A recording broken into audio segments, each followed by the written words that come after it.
أعوذ بالله من الشيطان الرجيم. بسم الله الرحمن الرحيم. الحمد لله رب العالمين. الصلاة والسلام على جميع الأنبياء والمرسلين سيما نبينا وحبيب قلوبنا والشفيع ذنوبنا أبي القاسم المصطفى محمد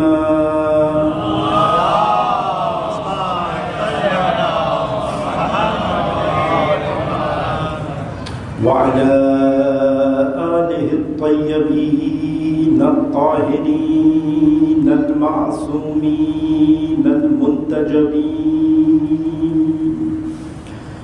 واللعنة الدائمة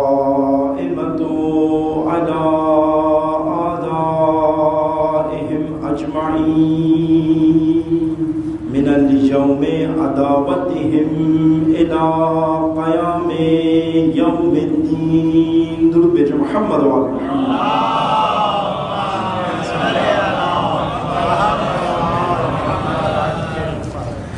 ایک سورہ فاتحہ کی اپیل ہے مرحومہ سیدہ پروین فاطمہ بنت سید غضنفر حسین زیدی، سید ظہور حسین زیدی ابن سید باقر حسین زیدی اور اپنے تمام مرحومین کو جو سابقہ یا جو لاحقہ ہیں ان کو اپنے مد نظر رکھتے ہوئے تمام شہدائے اسلام سورۃ المبارکۃ الفاتحہ.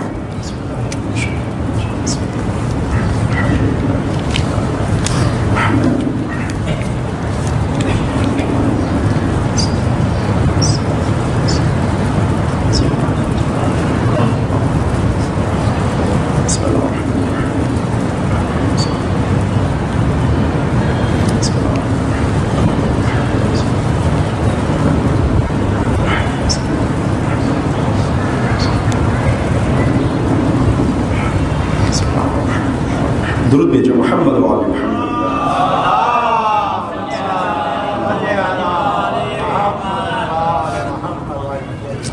تھوڑا جو جوان پیچھے کی جانب تشریف فرمائیں، اگر تھوڑا آگے آگے آ جائیں. جو بزرگ ہیں ان کے لیے مشکل نہیں ہے، لیکن جو آگے آ سکتے ہیں میرے لیے آپ کو مخاطب قرار دینا آسان ہو جائے گا. ایک مرتبہ درود بھیجو محمد وعلی محمد.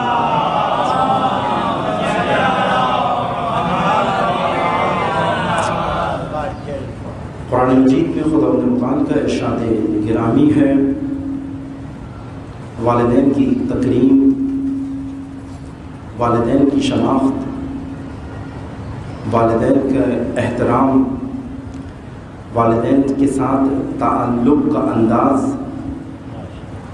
والدین کی فضیلت، والدین کی اہمیت، والدین کا مقام، والدین کا درجہ، والدین کی جائیگاہ و والدین کا تصور جو دین نے پیش کرنا چاہا ہے اہل اسلام کے لیے، ایک آیت کے اندر خداوند متعال نے خلاصہ بتا دیا کہ والدین کی جانب اگر تم نگاہ کرو، والدین کے ساتھ اگر تعلق قائم کرنا چاہو تو اس کا درجہ کیا ہے. فرمایا کہ وَقَضَىٰ رَبُّكَ أَلَّا تَعْبُدُوا إِلَّا إِيَّاهُ وَبِالْوَالِدَيْنِ إِحْسَانًا. دامن وقت میں گنجائش نہیں ہے، اس کے آگے بھی خداوند متعال نے کہا کہ خداوند متعال تم سے چاہتا ہے کہ تم کسی کی عبادت نہیں کرو سوائے خدا کے،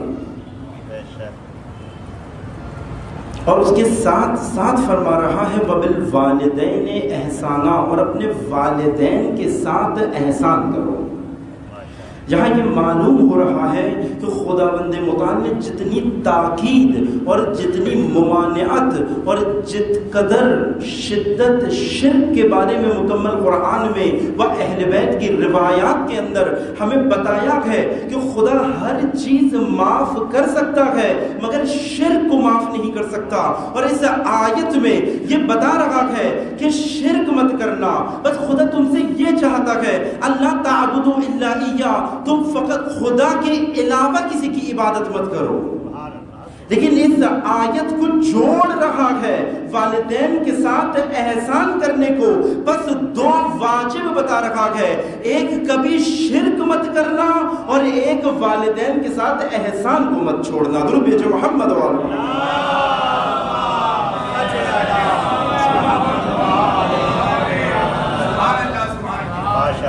بس قرآن اپنے اندر لطافت رکھتا ہے، قرآن اپنے اندر ظرافت رکھتا ہے.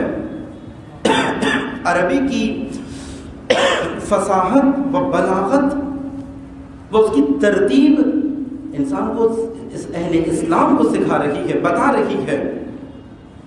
شرک کی ممانعت کے ساتھ والدین کے ساتھ احسان کرنے کا حکم بتا رہا ہے. یہ کام کتنا ضروری ہے. وہ جو کچھ اپنے لیے چاہا ہے، اگر اپنے لیے عبادت کو چاہا ہے تو بتایا اس کے ساتھ ساتھ والدین کے ساتھ احسان کرنا. مجلس تکریم مادر ہے، والدین کے اندر بھی ایک ایسا درجہ جس کو روایات میں بھی باپ سے زیادہ فضیلت حاصل ہے، وہ ماں کا درجہ ہے. اشعار آپ کے سامنے پیش کیے جا رہے تھے. واقعاً زبانیں قاصر ہیں یہ مقام بتانے کے لیے کہ ماں کیا ہے. تصور سے باہر مطلب ہے. چند موضوعات ایسے ہیں جن موضوعات کو چھیڑنے کے لیے سخنوروں نے اپنی سخنوری کے جوہر دکھائے، اس کے بعد بھی حل نہیں کر سکے معاملہ کیا ہے. ماں کا معاملہ ان معاملات میں سے ہے. ماں کا مقام، ماں کا درجہ ان درجوں میں سے ہے. بتایا کہ جب ان میں سے دونوں میں سے اسی آیت کے آگے مضمون دامن وقت میں گنجائش نہیں کہ اگر بوڑھے ہو جائیں تو ان کے سامنے اف تک نہ کہنا، اف تک نہ کہنا، اور اپنی تسلیم کے ان کے سامنے ایک ایسی حیثیت خضوع کے پر ان کے سامنے پھیلانا. آیت کا مضمون جو کنٹینیو ہو رہا ہے. بس ماں کا مقام واقعاً یہ جو لفظ احسان کا آیا، اگر کھل جائے اس کا مفہوم، یہ احسان کا لفظ قرآن میں کیوں استعمال ہوا؟ بعض نے ترجمہ کیا لیکن ترجمے میں دقت نہیں کی. اکثر ترجموں میں بندہ حقیر نے جب دیکھا اس کا ترجمہ کرتے ہیں نیکی کرنا. والدین کے ساتھ نیکی کرو، والدین کے ساتھ احسان کرنا یعنی والدین کے ساتھ نیکی کرو. نہیں، اتنا آسان نہیں ہے احسان، اتنا نہیں آسان نہیں ہے. قرآن مجید کے اندر نیکی کے لیے علیحدہ لفظ آئے ہیں. مثلاً بر کا لفظ بھی نیکی کے لیے قرآن مجید میں آیا ہے. خیر کا ترجمہ بھی نیکی کر دیتے ہیں، قرآن مجید میں تذکرہ ہوا ہے. اسی طریقے سے احسان کا ترجمہ بھی نیکی کر دیا جاتا ہے، لیکن یہ تمام الفاظ نیکی کے لیے نہیں آئے. ان کے لیے الگ الگ معنی ہیں. قرآن مجید میں الگ الگ معنی ہے. ہر اس کا ترجمہ ہم نیکی نہیں کر سکتے. پھر دوسری مشکل کیا پیش آتی ہے، پھر نیکی کا ترجمہ اتنا سادہ کرتے ہیں کہ اس میں جہالت در جہالت نظر آ رہی ہوتی ہے. وہ مطلب جو قرآن بتانا چاہ رہا ہے وہاں نہیں پہنچ پاتے. آج کی اس تقریب میں، مادر کی مجلس میں، تمام ماؤں کے لیے خراج تحسین پیش کرنے کے لیے، خراج عقیدت پیش کرنے کے لیے چاہوں گا کہ اس احسان کو جو والدین کے ساتھ چاہا ہے، کرنا کیا ہے، کرنا کیا ہے. جب کہا گیا ہے کہ احسان کرو، احسان نکلا ہے عربی کے اندر، کیونکہ مشکل یہ ہے کہ ہم اہل اردو ہیں اور ہماری دین کی زبان عربی ہے اور اسے بعض لفظ کامن ہے، ٹرمینالوجی کامن ہے. حسین کا لفظ عربی میں بھی ہے، اردو میں بھی ہے. حسین عربی میں اردو میں بھی ہے. حسن عربی میں اردو میں بھی ہے. احسان عربی میں بھی اردو میں بھی ہے. لیکن جب قرآن بات کر رہا ہے ان تمام ظرافتوں اور فصاحتوں کے ساتھ بات کر رہا ہے. جو چیز پہنچانا چاہیے ہے، اردو میں احسان یعنی آپ کسی کے اوپر کوئی ایسا کام، کوئی ایسی اس کی خدمت کر دینا کہ جس کے عوض آپ نے کچھ نہ لیا ہو، جس میں انسان بعض اوقات شرمندہ بھی کرتا ہے کہ میں نے تم پہ احسان کیا، غلط کیا۔ اردو میں احسان کیا ہوتا ہے کسی کے ساتھ کوئی ایسا کام کر دینا، یا کبھی کبھی انسان اس کو ذلیل بھی کر دیتا ہے سامنے والے کو کہ میرا احسان تم پر ہے، میں نے احسان کیا تم پہ نا۔ بہت دور ہے مطلب وہ جو خدا کروانا چاہتا ہے احسان سے۔ یا آج بھی ہم دیکھتے ہیں کہ بعض والدین کی دواؤں کا اہتمام کر دیتے ہیں، بعض والدین کے بستر کا اہتمام کر دیتے ہیں، بعض والدین کے لیے مکان کا اہتمام کر دیتے ہیں۔ یہ نہیں ہے احسان، یہ نہیں ہے وہ نیکی جو خدا نے چاہی ہے۔ احسان بہت عجیب مطلب ہے۔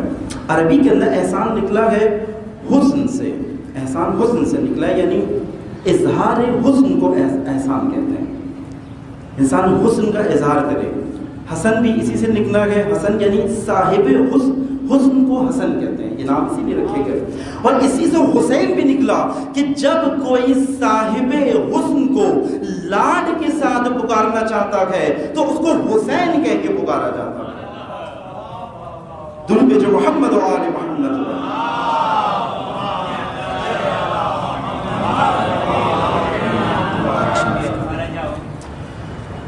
بس یہاں سے پتہ چلتا ہے کہ نہ حسن کا معاملہ ہے احسان کے اندر، نیکی کا معاملہ نہیں ہے، کوئی کام نہیں ہے، احسان عمل نہیں ہے، احسان طرز عمل کا نام ہے، انداز عمل کا نام ہے۔ ہر وہ عمل جس کے اندر اس قدر تناسب ہو، جو عمل جس کے لیے کیا جا رہا ہے اس کی شان و درجہ و مقام و منزلت کے مطابق اس قدر مناسب کیا جائے، جس کے لیے یہ عمل انجام دیا جا رہا ہے اس قدر تناسب ہو کہ یہ تناسب زیبائی و حسن کے درجے تک پہنچ جائے۔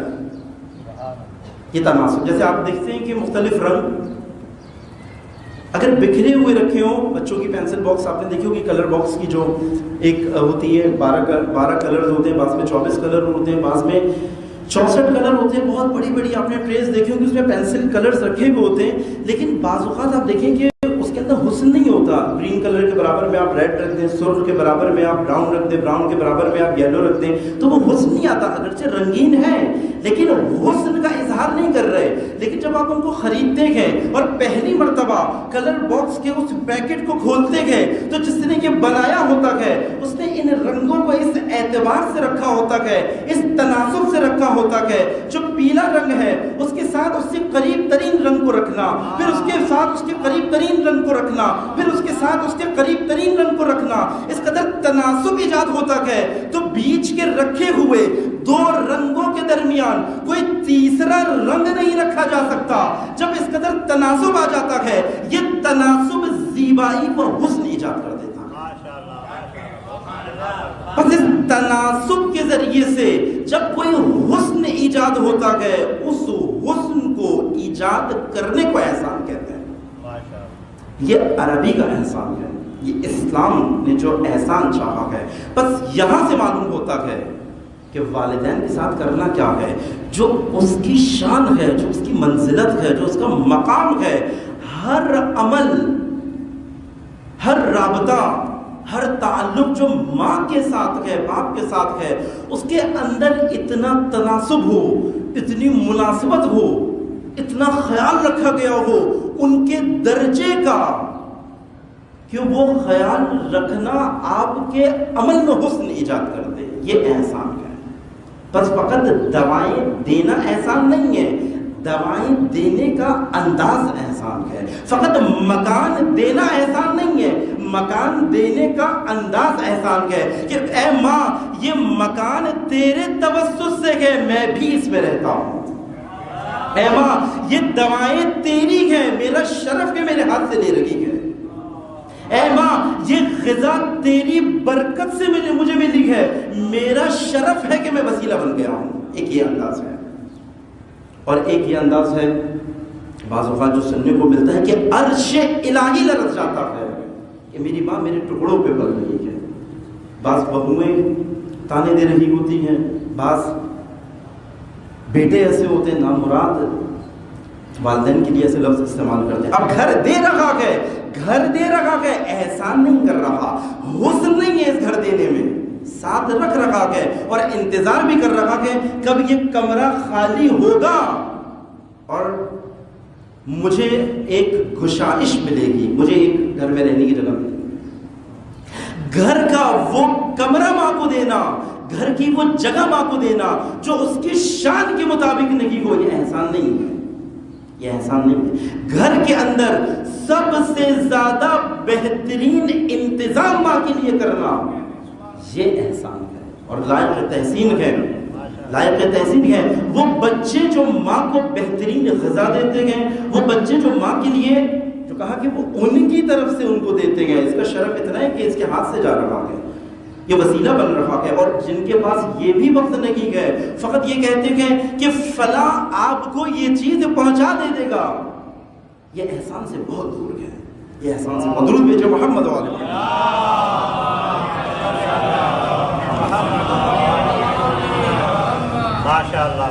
خدا اپنے متعلق یہ حسن دیکھنا چاہتا ہے بچوں کو، کیونکہ اس ماں نے بھی ان پر یہی احسان کیا ہے۔ جب یہ چھوٹے تھے، جس غذا کی ان کو ضرورت تھی، وہی غذا ماں نے اپنے جسم سے اس بچے کو دی ہے۔ خدا نے اہتمام کیا، اس ماں نے دی ہے۔ جس بستر کی ضرورت تھی، جتنی گرمی کی ضرورت تھی، جتنی سردی کی ضرورت تھی، اس کے عین مطابق مناسبت کے ساتھ ماں نے بھی اپنا طرز زندگی بدلنا شروع کر دیا۔ پنکھے کی ضرورت تھی، لائٹ جاتی ہے، ماں کا ہاتھ خود چلنا شروع ہو جاتا ہے۔ ہوا کی ضرورت ہے، ماں اس انداز میں آتی جاتی ہے۔ یہ ماں محسنہ بنتی ہے بچے کی۔ اب محسنہ ایسے نہیں بنتی کہ بڑے ہو کے تانے دیتی ہے، ایسے نہیں بنتی۔ محسنہ ایسے بنتی ہے کہ چاہتی ہے کہ اس کو بھی میری قدردانی کی توفیق مل جائے۔ ماں باپ فقط یہی چاہتے ہیں۔ ماں، والدین آپ سے چیز نہیں چاہتے، آپ سے انداز چاہتے ہیں، آپ سے طرز عمل چاہیے، آپ سے حسن درکار ہے۔ جن کی بھوک آپ کے طرز عمل کے حسن سے بجھ جاتی ہے۔ بس یہ مقام ماں کا قرآن نے یہ چاہا ہے، احسان کرو، یعنی ہر عمل میں حسن ایجاد کرو۔ جب وہ حسن ایجاد ہوگا، ماں کو اس حسن سے سرور ملے گا۔ یہ ماں کی زندگی میں بھی اور ماں کے بعد بھی، ماں کی زندگی کے بعد بھی یہ احسان جاری ہے۔ ان کے ترکوں کو ادا کرنا، ان کے واجبات کو ادا کرنا، ان کی وہ خدمتیں، وہ عزاداریاں، وہ اہل بیت کی خدمتوں کو جاری رکھنا، یہ وہ حسن ہے۔ ماں کے لیے اہتمام کرنا، خود ہی مجلس برپا کرنا، یہ وہ حسین انتظام ہے جو بیٹے نے احسان کیا ہے نا، کہ اردو والا، وہ قرآنی احسان جس نے ماں کے سامنے آج ایک گلدستہ عزاداری پیش کیا، یہ وہ احسان، یہ اہتمام، یہ فرش عزا پہ ماں کے لیے آنا۔ اور جب بھی ماں کا تذکرہ ہو، فقط اپنی ماں کا نہیں ہوتا، یہ تمام ماؤں کے لیے تقریب کا باعث ہے۔ آج طبیعت بھی کل رات سے تھوڑی سی ناساز تھی، اس وجہ سے معذرت بھی چاہوں گا اگر خلل ایجاد ہو، لیکن فقط اس لیے اس خدمت میں آ گیا تعمیل حکم کے لیے، کیونکہ اس ماں نے اتنی بیماریوں کے اندر، اتنی ناسازگاریوں کے اندر مجھے پالا ہے۔ میں ایک مجلس بیماری میں نہیں پڑھ سکتا، جس نے کتنی راتیں بیماریوں میں گزاری ہیں، اس کے لیے ایک مجلس نہیں پڑھی جا سکتی۔ ماں کے لیے شدید ترین انداز میں بھی حاضر ہو جاؤ، شدید ترین حالت میں بھی حاضر ہو جاؤ، تمام ماؤں کے لیے، نہ فقط اپنی ماں کے لیے۔ درود بھیجو محمد و آل محمد۔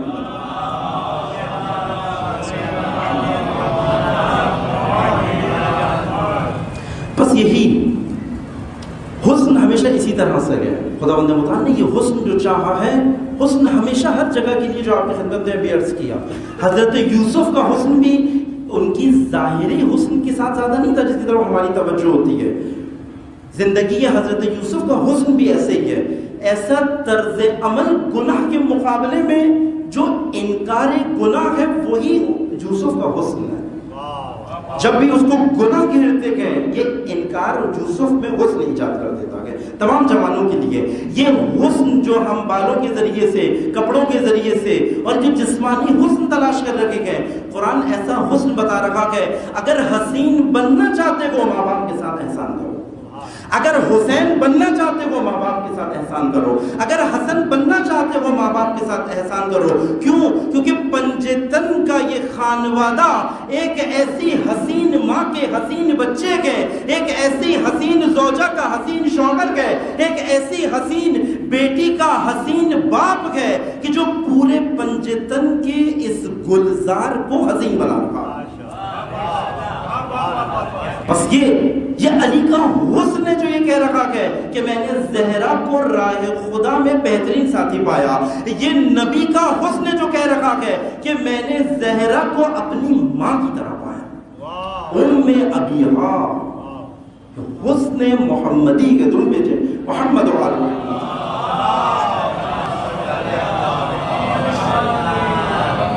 اور اس حسن کا اہل بیت نے مختلف جگہوں کے اوپر اظہار کیا۔ کربلا کے اندر ان بچوں نے، ان ماؤں نے بچوں کے اوپر اس حسن کو دکھایا، اور پوری کربلا ماں باپ نے جو بچوں کے ساتھ کیا، اور جو بچوں نے ماں باپ کے کہنے پہ کارنامہ انجام دیا کہ جناب زینب نے کیا کہا، ما رأیت الا جمیلا، میں نے کربلا میں حسن کے علاوہ کچھ نہیں دیکھا، میں نے کربلا میں حسن کے علاوہ نہیں دیکھا۔ کیوں؟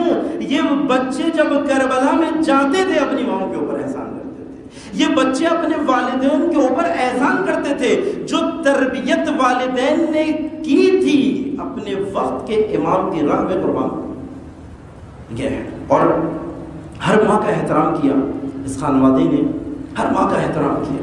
ایک مرتبہ ایک شخص نبی اکرم کی خدمت میں آیا اور کہا کہ میں آپ کی زیارت کرنا چاہتا ہوں، آپ کی معیت میں رہنا چاہتا ہوں، میں چاہتا ہوں ہم وقت آپ کی زیارت کرتا رہوں۔ بہت لطف اندوز ہوتا تھا نبی اکرم سے۔ نبی اکرم نے پوچھا کہ تیرے ماں باپ زندہ ہیں؟ بہت دور سے آتا تھا، کہتا تھا کہ میں بہت دور سے آتا ہوں، اس وجہ سے چاہتا ہوں زیادہ زیارت کروں آپ کی۔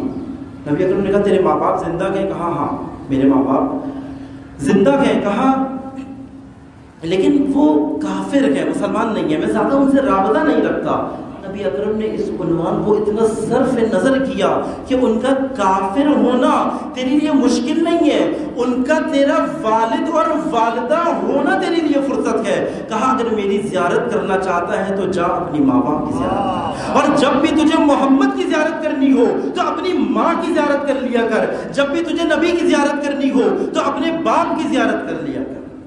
زیارتوں کے درجے ہیں، زیارتوں کے درجے ہم زیارت کے لیے جاتے ہیں، آپ یقین جانیے وہ جن کے ماں باپ بچوں سے خوش نہیں ہیں، جب زیارتوں کے لیے جاتے گئے تو آئمہ یہی کہتے ہوئے وہ جو تیرے گھر کے اندر زیارتیں رکھی تھی ان کی کتنی زیارت کرتا ہے، وہ جو تیرے گھر کے اندر وہ جو زیارتی مقامات تیرے پاس موجود ہیں ان کے چہرے کو دیکھنا عبادت ہے۔ یہ عبادت کر کے آیا ہے یا نہیں؟ وہ حسین جس نے اپنی ماں کی چہرے کی زیارت کر کر کے حسین بنا ہو، جب اس کی زیارت کے لیے جاتے ہو تو یہی کہتا ہے جو زیارت گھر میں رکھی تھی اس کا حق ادا کیا۔ یہی معاملہ تمام آئمہ کا ہے، ماں باپ کے چہرے کی زیارت کرنا اسی لیے یہ فرصتیں ضائع نہ ہو جن کے پاس آج یہ فرصتیں ہیں، ان بچوں سے جا کے پوچھو جن کے ہاتھوں سے یہ فرصتیں چلی گئی۔ نبیوں کو کہا گیا، نبیوں کو، اے نبی، حضرت موسیٰ کا واقعہ جب والدہ کا انتقال ہو، اے نبی اب ذرا دھیان رکھنا، اب ذرا سنبھل کے چلنا، اے نبی آپ کی والدہ اس دنیا میں نہیں رہی ہے۔ وہ کیا برکت ہے جو نبی کی زندگی میں بھی ماں کی وجہ سے موجود ہے، اور ماں کا اٹھ جانا ایک نبی کو کہا جا رہا کہ اب ذرا دھیان رکھنا، اب ذرا سنبھل کے رہنا، یہ مقام ہے۔ ایک مرتبہ امیر المومنین آ رہے تھے، نبی اکرم نے دیکھا امیر المومنین کا چہرہ بہت غیر ہے، نبی اکرم کی خدمت میں حاضر ہوئے، کہا دیکھا بہت چہرہ غیر ہے، اور دیکھا کہ تھوڑی دیر بعد رونا شروع کرتے گئے، گریہ شروع کرتے ہیں امیر المومنین۔ ایسی فریادیں امیر المومنین نے کی، کرا رہے تھے، اس قدر درد مندانہ گریہ کر رہے تھے۔ نبی اکرم نے پوچھ لیا اے علی، کبھی بھی علی کو اس حالت میں نہیں دیکھا، اے علی کیا ماجرا ہے؟ سمجھ کے کچھ غیر معمولی ماجرا ہے۔ کہا میری جان آپ پہ قربان ہو، میری والدہ ماجرا اس دنیا سے رخصت فرما گئی ہے، بس نبی کا یہ سننا تھا، نبی کی حالت غیر ہو گئی۔ اور یہ ایک مجمع میں ہوا، ظاہراً جابر بھی اس مجمع میں موجود تھے کہ روایت ظاہراً جابر سے ہی ہے۔ دیکھا نبی نے جیسے سنا نبی کی حالت غیر ہو گئی، اپنی ردا نبی نے لی، الگ کی اپنے جسم سے مبارک سے، اپنا ایک پیراہن مولا کے حوالے کیا، کہا اے علی بنی ہاشم کی خواتین سے کہہ دیجئے فاطمہ بنت اسد کے غسل و کفن کا اہتمام کیجیے۔ بس یہ سننا تھا علی کا۔ جب نبی کو پیراہن دیتے ہوئے دیکھا تو سب صحابہ بنی ہاشم نبی کی اس حالت کو دیکھ کے فرما رہے ہیں کہ کیا عجیب استثنائی اہتمام کر رہے، نبی اپنا پیراہن دے رہے ہیں، علی آپ خود جائیے اہتمام کے لیے، اور یہ میرا پیراہن اور ردا دے کے کہیں کہ یہ کفن ہوگا فاطمہ بنت اسد، فاطمہ بنت اسد کا۔ امیر المومنین نے چشم جاتے ہیں، جب قبر بنائی گئی فاطمہ بنت اسد کی، نبی اکرم نے کہا پہلے میں اتروں گا اس قبر میں۔ عجیب معاملہ، سب دیکھ رہے کہ مادر علی ہے، لیکن نبی اس قبر میں گئے، قبر کی مٹی کو صاف کرتے گئے، اس کو ہموار کرتے گئے، اس کو نرم کرتے گئے، نبی اکرم قبر میں لیٹ جاتے ہیں۔ یہ منظر سب دیکھ رہے ہیں۔ تھوڑی دیر بعد علی کو بلاتے ہیں، اے علی آؤ اس قبر میں لیٹ جاؤ۔ روایت میں آیا نبی اکرم خود اٹھے نہیں اور اپنے پاس علی کو لٹا لیا۔ ایک ماں کا اکرام، عجیب مرحلہ تھا عزادارہ نے سید الشہداء کہ یہ منظر دیکھا، خود سیدہ وہاں پہ موجود تھی۔ ایک روایت میں یہ بھی آیا کہ شاید سیدہ کو بھی بلایا اور سیدہ بھی قبر میں لیٹی۔ ایک بعض روایتوں میں یہ بھی آیا فاطمہ بنت اسد کا اہتمام ہو رہا ہے دفن کا، جب لیٹ گئے اور کہا راوی فرماتا ہے کئی دیر تک تاخیر کے ساتھ نبی اکرم لیٹے رہے، جب تک نبی لیٹے رہے علی بھی قبر میں لیٹے رہے، سیدہ بھی لیٹی رہی۔ ارے یہ کیسی قبر بنائی جا رہی ہے، وہاں جنازہ نبی کے پیراہن سے تیار ہو رکھا ہے۔ جب جنازہ تیار ہو کر آتا ہے، ارے نبی آتے ہیں، ارے اپنے ہاتھوں سے یہ سارے انتظامات کو انجام دیتے ہیں۔ ارے جب قبر میں لٹاتے ہیں، اب صحابہ سے رہا نہ گیا، ارے اب بنی ہاشم سے رہا نہ گیا، کہا اے نبی ارے ذرا بتائیے، اتنی بزرگ شخصیات آپ کے سامنے چلی گئی، ارے ہم نے اتنا اہتمام کسی کا نہیں دیکھا۔ جب آپ نے جنازہ پڑھایا 40 تکبیروں کا جنازہ، ارے فاطمہ بنت اسد کا جنازہ 40 تکبیریں پڑھی گئی، 5 تکبیریں معمولاً پڑھی جاتی تھی، ارے 40 تکبیروں کا جنازہ پڑھایا گیا۔ اے نبی ہمیں بتائیے آخر رات کیا ہے؟ نبی نے کہا ارے فاطمہ بنت اسد فقط علی کی ماں نہیں تھی، ارے میری بھی ماں تھی، اگرچہ محمد کو جنم کسی اور ماں نے دیا تھا، لیکن فاطمہ بنت اسد نے محمد کو جب پالا تھا، جب محمد یتیم ہو گئے تھے، ارے ابو طالب کی بہت اولاد تھی، ارے کثرت سے اولاد تھی، لیکن کہہ رہے نبی کہتے ہیں مجھے یاد ہے ایک وقت ایسا آیا، ارے فاطمہ بنت اسد تمام بچے دسترخوان پہ موجود گئے، ارے بچوں کی تعداد کثرت تھی، ابو طالب کی اولاد زیادہ تھی، ارے غذا کے اندر قلت تھی، ارے جعفر بیٹھے ہوئے تھے، دیگر اولاد بیٹھی ہوئی تھی۔ ارے میں نے دیکھا فاطمہ بنت اسد ایک ایک کر کے بچوں کو گھر کے کاموں میں مشغول کرتی ہے، کہتی ہے آجا محمد آجا، ارے تیری لیے غذا آمادہ ہے، ارے بچوں کو دسترخوان سے اٹھاتی ہے۔ محمد فرماتے ہیں کہتے ہیں مجھے یہ لمحہ یاد ہے، میری ماں نے میرا اس طرح خیال رکھا تھا، تو میں کیوں نہ غیر معمولی اپنی ماں کے جنازے میں، اپنی ماں کے کفن میں، اپنی ماں کے دفن میں، اپنی ماں کے غسل میں اہتمام نہ کروں۔ ارے میں کہوں گا اے نبی ارے علی کی ماں کے لیے تو اتنے اہتمام کر لیے، لیکن جسے ام ابیہا کہا تھا، ارے اپنی بیٹی کو جسے ام ابیہا کہا تھا، ارے میں کہوں گا ایک وہ بھی جنازہ تھا جس نے یہ کہا اے علی مجھے رات کی تاریکی میں لے کے جانا۔ کیونکہ یہ امت نے فاطمہ کی مادری کا حق ادا نہیں کیا۔ وہ فاطمہ جو فقط حسن کی ماں نہیں تھی، جو فقط حسین کی ماں نہیں تھی، بلکہ نبی نے کہا ام ابیہا ہے، ارے یہ تو پوری امت کی ماں تھی۔ ارے جب اس کا جنازہ اٹھا تو جب نبی موجود نہ تھے جو اپنا پیراہن دیتے، جو اپنی ردا دیتے، جو قبر کی مٹی کو نرم کر دے، ارے جو قبر میں لیٹتے، ارے علی نے کہا فرشتوں کے ساتھ، فرشتوں کے ہمراہ علی نے اس ماں کی کفن و دفن کا اہتمام کیا کہ جس کو جب وہ غسل دے رکھے تھے علی کی چیخیں نکل گئی، علی کی ایک چیخیں، ایک فریادیں فاطمہ بنت اسد کے تدفین کے موقع پہ تھی، کہ دنیا سے جانے کے موقع پہ تھی، اور ایک نبی کی اس ام ابیہا کے موقع پہ تھی کہ وہ امانت جو نبی نے مجھے دی تھی اسے ظالم نبی کو نہیں دے رہا۔ لعنت اللہ علی القوم الظالمین فسيعلم الذين ظلموا أي منقلب ينقلبون۔ پروردگار عالم اس موقع پر جو ایک ماں کی تکریم و تعظیم کے لیے جو مجلس برپا ہوئی ہے، تیری بارگاہ میں دعا گو ہے تمام حاضرین مجلس کی ماؤں کی قبر میں اپنی رحمت خاصہ عنایت فرما۔ تیری بارگاہ میں دعا گو ہیں جن کی مائیں زندہ ہیں، ان کی زندگی میں ان کو خدمت کرنے کی توفیق عنایت فرما۔